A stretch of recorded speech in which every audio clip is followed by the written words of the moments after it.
Você já se perguntou até onde vai o coração de alguém que ama a Deus, mas erra feio nas escondidas?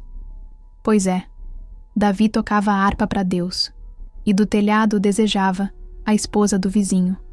Sim, o mesmo Davi que venceu Golias. Todo mundo ama dizer que Davi era o homem segundo o coração de Deus. Mas o que quase ninguém fala é que esse homem também tramou a morte de um inocente. Por quê? Porque queria esconder um pecado. Parece pesado? Agora pensa. Quantas vezes você ou alguém que você conhece vive uma fé linda por fora, mas está lutando por dentro com segredos, culpas ou decisões erradas? Talvez você esteja aí pensando: será que Deus ainda me ama mesmo depois do que eu fiz? Ou pior, será que dá para recomeçar depois de um erro desses? Hoje, você vai descobrir que a resposta está num dos capítulos mais intensos da Bíblia. Uma história cheia de reviravoltas, confronto, culpa, arrependimento e graça. Porque sim, a Bíblia é real, crua e cheia de gente quebrada que foi restaurada. Então, se esse tipo de conteúdo mexe com você, já se inscreve aqui no canal Gospel Secrets e já deixa seu like. A cada vídeo, a gente vai mais fundo em histórias que revelam o lado mais humano e mais transformador da fé. E você não vai querer perder o que vem por aí, né? Você já ouviu falar que Davi era o homem segundo o coração de Deus, né? Esse título impressiona. Dá a ideia de alguém perfeito, de fé inabalável, que sempre andou na linha. E de fato, Davi foi um dos maiores reis da história de Israel. Um líder valente, um adorador apaixonado, autor de salmos que até hoje tocam a alma de milhões. Só que tem uma parte da história que muita gente evita comentar. Uma parte que não costuma estar nos livrinhos ilustrados da escola bíblica. Porque Davi, o mesmo que tocava a harpa para acalmar demônios, também foi capaz de cometer um dos erros mais graves e sombrios registrados nas Escrituras. Sim, é sobre isso que a gente vai falar hoje.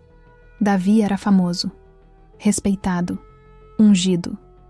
Ele venceu Golias, liderou batalhas, escreveu poesias que se tornaram orações eternas. Ele era tudo o que se esperava de um homem de Deus, e talvez por isso mesmo fosse tão fácil colocá-lo num pedestal. Mas aqui vai um spoiler necessário. Pedestal demais esconde rachadura, e quando a rachadura estoura, o tombo é alto. Quantas vezes a gente vê isso no nosso tempo? Pessoas que têm o linguajar crente, que sabem as músicas, que levantam as mãos, pregam, profetizam, influenciam. Mas por trás das câmeras, dos púlpitos, dos stories inspiradores, escondem decisões que ninguém imagina. Às vezes, nem é por maldade. É por fraqueza mesmo, por cansaço, por carência, por orgulho, por ser humano demais. E é exatamente aí que a história de Davi deixa de ser só um conto antigo e vira um espelho pra gente. Porque Davi não caiu de repente. A queda dele começa de forma sutil. No silêncio, na solidão. Naquele dia em que ele devia estar na guerra, mas resolveu ficar em casa. Um rei, em tempos de batalha, decide descansar. Sabe aquele momento em que você pensa: só hoje eu não vou orar, só hoje eu vou me dar um tempo, eu mereço um descanso espiritual? Foi esse só hoje que abriu a porta para o maior escândalo da vida de Davi. O capítulo 11, 2 de Samuel começa assim. Na primavera, época em que os reis saíam para a guerra, Davi enviou Joabe com seus oficiais e todo o exército de Israel. Mas Davi permaneceu em Jerusalém. Ou seja, ele tinha um chamado, um lugar para estar, mas escolheu outro. E nesse vazio, o olhar dele se perdeu. Foi ali, no telhado do palácio, no fim de uma tarde qualquer, que Davi viu uma mulher tomando banho. Uma mulher casada. Uma mulher que não era dele. A Bíblia não detalha o que Davi sentiu naquele momento, mas a atitude dele mostra tudo. Ele mandou chamar. E ela veio.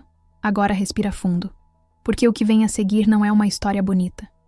É uma sequência de escolhas erradas, uma atrás da outra, feitas por um homem que conhecia profundamente o coração de Deus. Mas naquele momento, escolheu seguir o desejo do próprio coração. E sabe o mais curioso? Davi não perdeu a fé. Ele continuava crendo. Ele ainda era o rei. Ainda era o adorador. Mas naquele pedaço da vida dele, a fé e o pecado estavam coexistindo. O mesmo homem que orava com harpa também cobiçava do telhado. Sim, essa frase parece dura, mas é real. E é por isso que a gente precisa falar disso. Quantas pessoas você conhece que vivem essa contradição? Que amam a Deus de verdade, mas estão atoladas em decisões erradas que ninguém vê. Que têm uma vida pública impecável, mas carregam um peso privado que ninguém suspeita?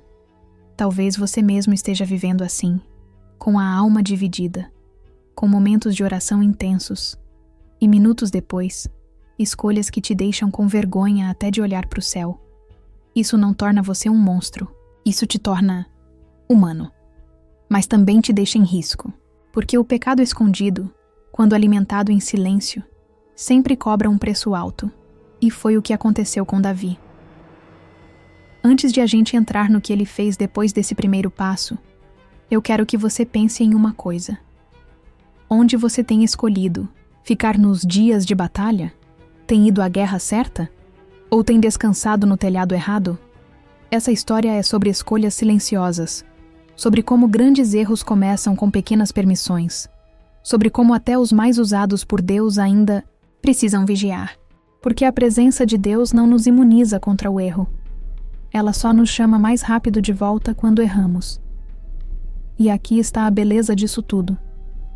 Apesar do que Davi fez, e foi algo realmente grave, Deus ainda o chamou de homem segundo o meu coração. Não porque ele concordava com os pecados de Davi, mas porque conhecia o arrependimento dele, o coração quebrantado, a dor genuína que levou à restauração. Mas isso é assunto para mais tarde.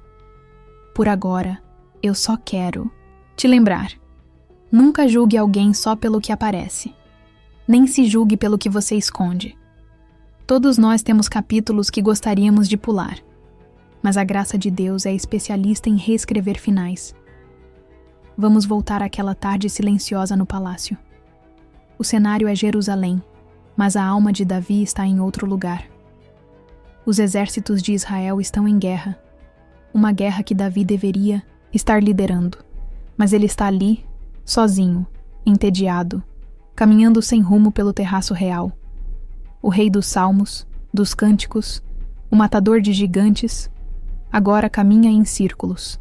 O homem forte, cheio de propósito, está distraído. E é exatamente nesse lugar de distração que o desejo encontra espaço para sussurrar. Uma tarde, Davi levantou-se da cama e foi passear pelo terraço do palácio. Do terraço, viu uma mulher muito bonita tomando banho. Segundo Samuel 11, 2. Você consegue imaginar essa cena?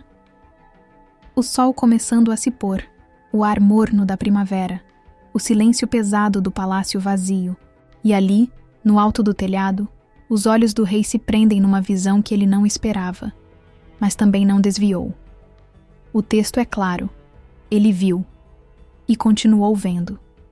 E provavelmente pensou que, por ser rei, por estar sozinho, por estar acima dos outros, não teria problema nenhum em olhar um pouco mais. Só que o olhar virou desejo. E o desejo virou ordem. Davi pergunta quem é a mulher. Alguém responde. É Batseba, filha de Eliã e esposa de Urias, o hitita. E aqui entra um detalhe importante.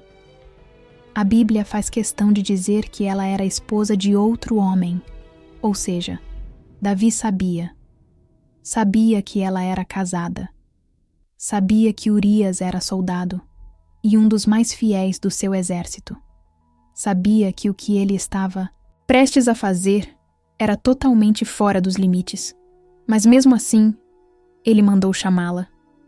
A Bíblia não nos conta o que Batseba sentiu. Não diz se ela foi coagida, se teve escolha, se desejava o rei também, ou se apenas obedeceu porque era mulher em uma cultura patriarcal e o rei era a autoridade máxima. E talvez seja por isso que essa história ainda gera tantos debates. Afinal, você acha que Batseba foi vítima ou sabia do jogo de poder? Essa pergunta ecoa até hoje, porque há momentos na vida em que a gente também não sabe direito se está decidindo ou só sendo levado pelas decisões dos outros. Mas o que sabemos é, ela foi até o palácio, e naquela noite Davi dormiu com ela. Dias depois, Batseba envia um recado ao rei. Estou grávida. E agora, Davi se vê diante de uma encruzilhada. Ele poderia ter confessado, poderia ter assumido o erro, mas o medo de manchar sua imagem, de perder o respeito, talvez até de ser punido pela lei, falou mais alto. E então, ele começa a arquitetar um plano frio, calculado, digno de roteiro de filme, mas muito real. Davi manda chamar Urias de volta da guerra. Finge se preocupar. Pergunta como está o exército, como vai a batalha, e então sugere: vai para casa descansar. A ideia era simples. Se Urias dormisse com a esposa naquela noite, ninguém suspeitaria que o filho era do rei. Mas Urias era leal demais. Enquanto seus companheiros estavam arriscando a vida no campo de batalha, ele se recusa a ter conforto. Ele dorme no chão do palácio. E quando Davi descobre, insiste mais uma vez. Tenta até embriagá-lo, mas Urias não cede. E aí, o plano de Davi muda de tom. O desejo virou mentira. A mentira virou manipulação. E agora, a manipulação se transforma em assassinato. Davi escreve uma carta para Joabe, comandante do exército, com instruções bem claras. Colocar Urias na linha de frente, onde a luta é mais intensa, e depois recuar, deixando-o sozinho. Sabe, o detalhe mais cruel.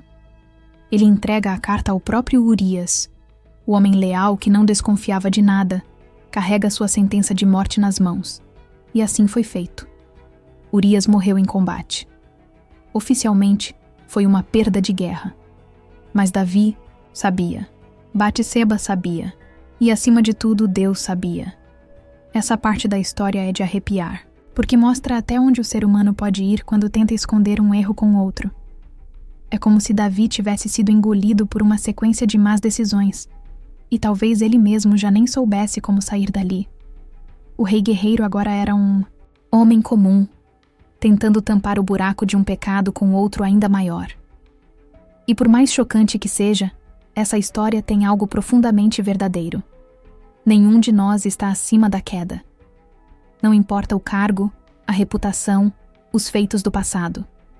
Quando o coração se desvia, mesmo que só um pouco, e a gente tenta dar jeitinho em vez de se arrepender, a alma começa a se perder. Davi tentou controlar o caos com mais caos, mas logo ele descobriria que nem todos os erros podem ser enterrados.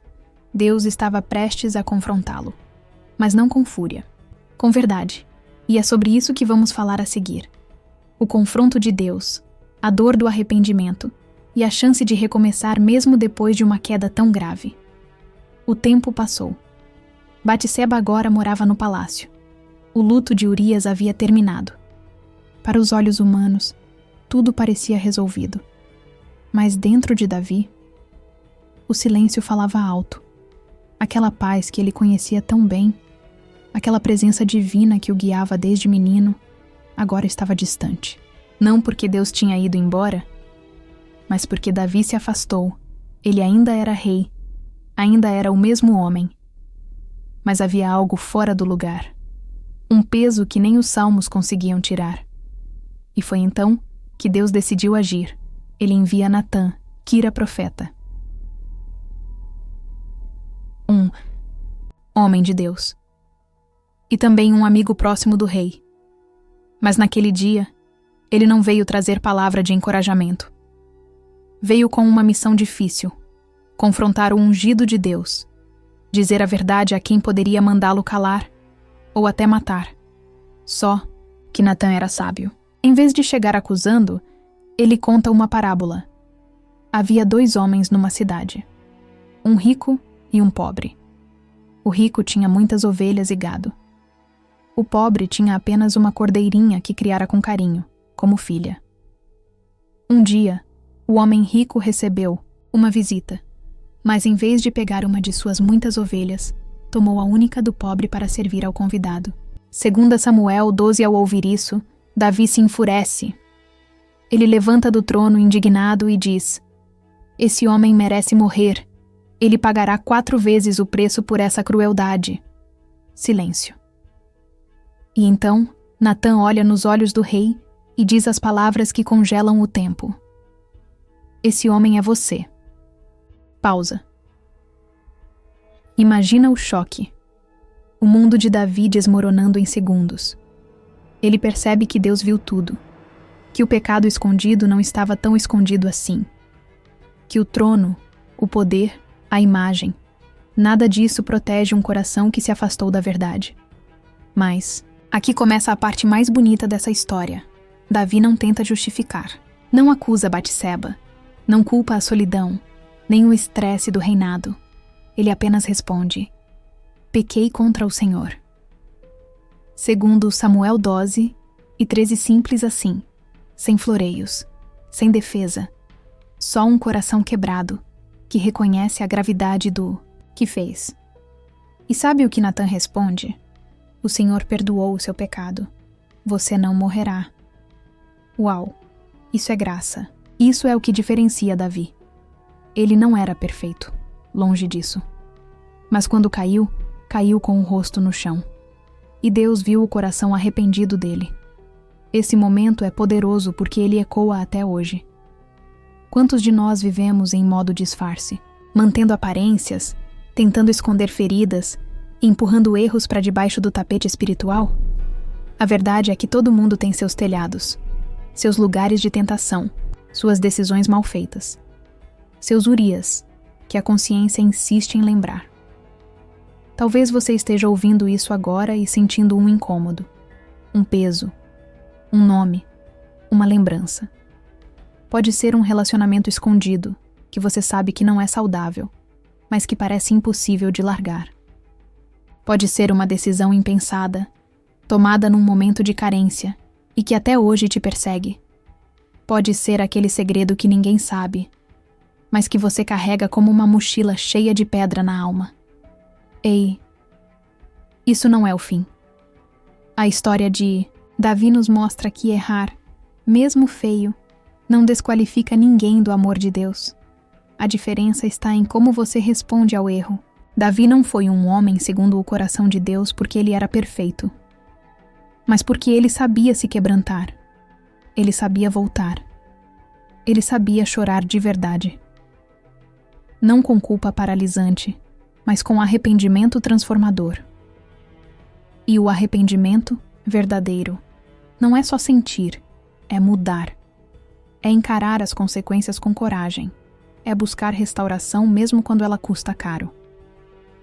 Davi perdeu muito depois do seu pecado, mas ele nunca mais foi o mesmo. Ele escreveu o Salmo 51 depois disso, um dos salmos mais profundos de toda a Bíblia, cheio de dor e esperança ao mesmo tempo. Nele, Davi clama: cria em mim um coração puro, ó Deus, e renova dentro de mim um espírito estável.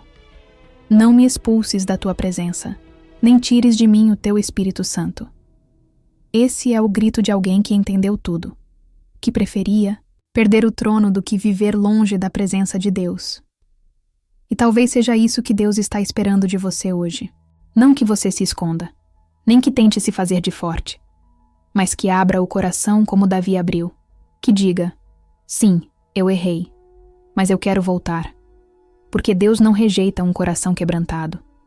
Ele cura, Ele restaura, Ele recomeça, e Ele ainda pode fazer coisas incríveis com a sua história, mesmo com os capítulos que você gostaria de riscar. Agora que tudo veio à tona, o pecado, o confronto, o arrependimento, o que resta? Para muita gente, o fim da linha. Mas, para Davi, era o começo de algo novo.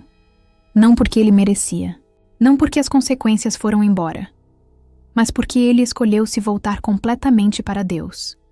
E foi assim que nasceu um dos textos mais lindos e intensos das Escrituras, o Salmo 51. Não foi escrito num momento de vitória. nem num dia de inspiração poética, mas num dos momentos mais escuros da vida de Davi. O coração dele estava em pedaços. E mesmo assim, ele escreveu: Tem misericórdia de mim, ó Deus, por teu amor. Por tua grande compaixão apaga as minhas transgressões. Lava-me de toda a minha culpa e purifica-me do meu pecado. Salmo 51, 1 e 2. Essa oração não é bonita apenas pelas palavras, mas pela entrega. Davi não tenta se justificar. Ele não coloca um mas depois da confissão. Ele simplesmente se dobra diante da verdade e se derrama na presença de Deus. E mais à frente, ele clama: Cria em mim um coração puro, ó Deus, e renova dentro de mim um espírito estável. Devolve-me a alegria da tua salvação e sustenta-me com um espírito pronto a obedecer. Salmo 51, 10 a 12. É isso. O rei que caiu agora se levanta não como um homem perfeito, mas como alguém transformado pela graça. E é aqui que entra a lição mais profunda dessa história. Deus não se impressiona com perfeição. Ele se move com sinceridade. Não é sobre nunca errar. É sobre não se esconder atrás dos erros. É sobre confessar, mudar, voltar. Davi não teve uma vida sem falhas, mas teve um coração que sabia se humilhar diante de Deus. E esse coração, Deus jamais rejeitou. Talvez você cresceu ouvindo que precisava ser certinho para agradar a Deus. Que erro era igual à condenação. Que cair era o fim da caminhada. Mas a verdade é que a queda nunca foi o fim. O orgulho sim. Porque quem cai e levanta com arrependimento sincero encontra um pai que está de braços abertos. Olha o que está escrito em Salmos 51, 17.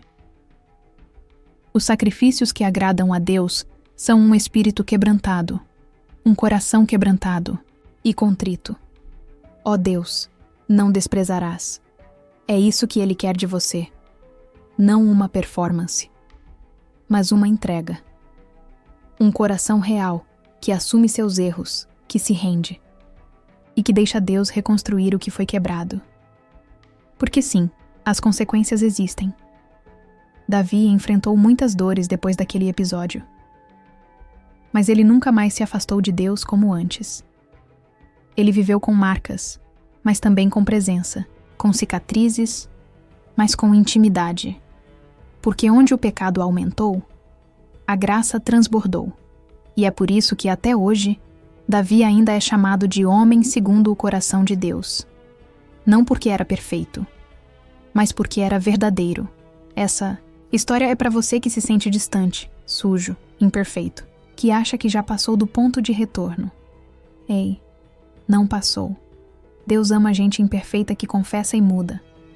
Ele não espera que você se corrija todo antes de voltar.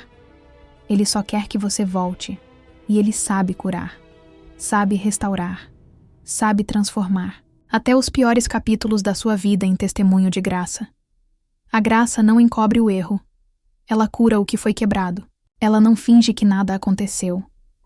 Ela olha para o estrago, coloca as mãos e começa a reconstruir. E o mais lindo é que o filho que Davi teve com Batseba depois do arrependimento se chamou Salomão, o rei da sabedoria, o homem que construiria o templo de Deus, ou seja, até da dor nasceu propósito, até do erro. Deus escreveu um novo começo, e talvez hoje Ele esteja prestes a começar algo novo em você também. Basta abrir o coração. Se essa história falou com você, não deixa isso morrer aqui. A palavra só faz sentido quando a gente vive ela. Então já deixa o like nesse vídeo. Isso ajuda esse conteúdo a alcançar ainda mais gente que precisa. Ouvir que graça é para quem já errou também. Se inscreve no canal Gospel Secrets e ativa o sininho, porque toda semana tem mais histórias intensas, reais e cheias de revelação para sua alma. E ó, se você ainda não assistiu ao vídeo anterior, clica no link aqui do lado. Ele conta uma história que se conecta com essa e vai fazer você enxergar a Bíblia com outros olhos. Ah, Comenta aqui embaixo. Qual parte dessa história mais mexeu com você? Ou, se preferir, deixe seu pedido de oração. A gente lê tudo, responde o que dá e ora junto com você nessa jornada. Aqui você não está mais sozinho, porque aqui a gente não finge que é santo. A gente vive para ser curado. Até o próximo vídeo. Beijinhos, Gospel Secrets.